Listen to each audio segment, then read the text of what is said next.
Welcome back. Thanks for being with us. Our next segment focuses on the political challenges facing San Diego's booming Asian Pacific American community. My colleague Marianne Kushi joins us now with a couple of prominent guests to explore all that. Marianne. Thanks, Jane. Asians are the fastest growing community right here in San Diego, and with that come a lot of challenges.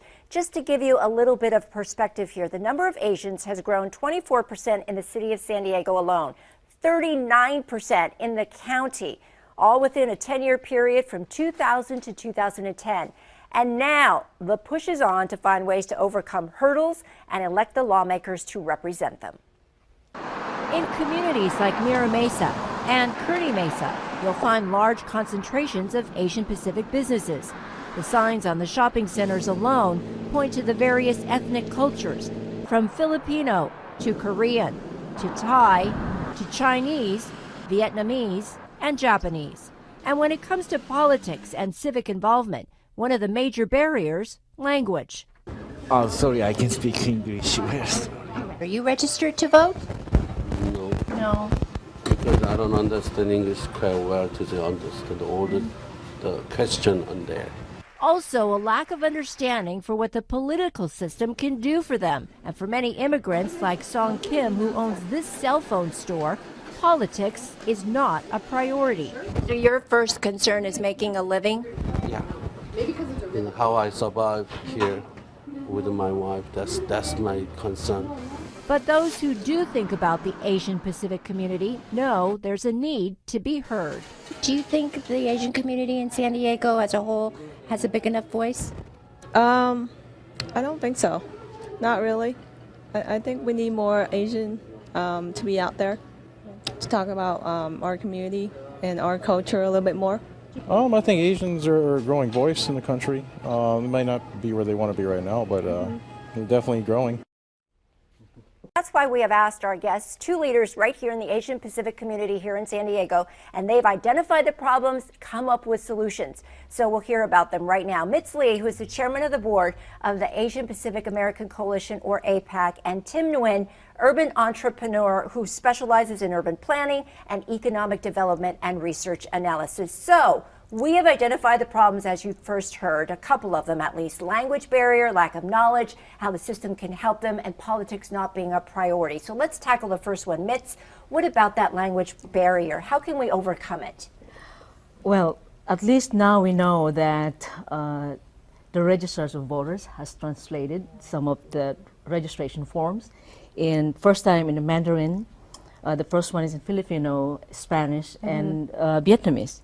And during this election, we did a get out the vote campaign and registration, and they really applaud that at least they have those registration that they can be able to register. Okay. And so one of those is there's really some of our immigrants came from repressive government and trust in government and giving those personal information as it is required when you sign to register. Is something that we need to address, but having those translated registration, I think it gives them comfort and trust.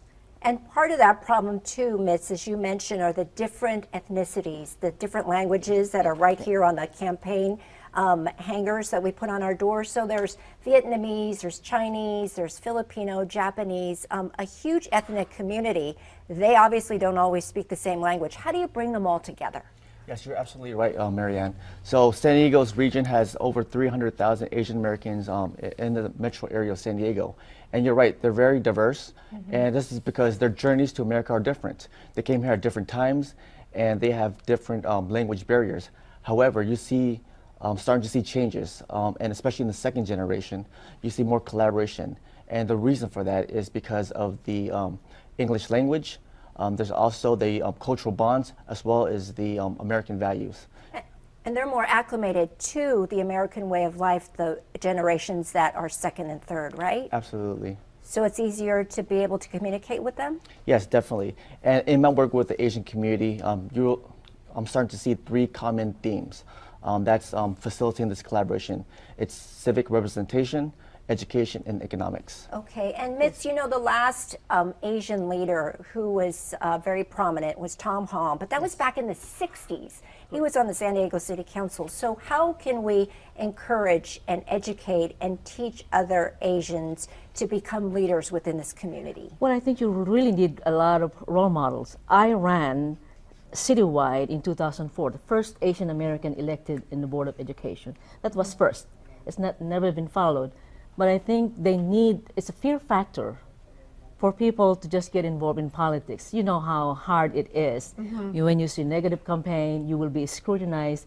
Is that really something that you would like to subject yourself or your family?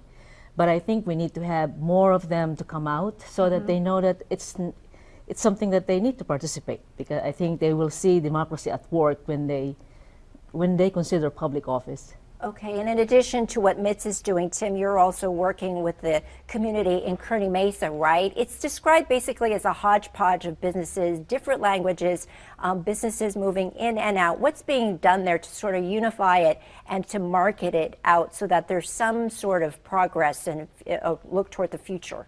You're absolutely right. In the Kearny Mesa area, you have hundreds of businesses that in the past 2 decades start to cluster around this area along Convoy. And our goal is to create a district that's similar to Little Italy. This is an area, a neighborhood in San Diego on the outskirts of downtown that has transformed into an economic powerhouse, you say, in terms of neighborhoods. And they use that to attract residents and tourists alike by leveraging their cultural identity and promoting that. Okay, so in like 10 seconds, the future looks bright for the Asian community here in San Diego? Yes, I think you see the trends. This last election, there's a tremendous voter turnout, and you will see, I think, the report that the registers of voters is going to tell us that it has doubled. Okay. And we are very excited about that. So our effort is to really expand civic dialogue, voter participation, and economic empowerment.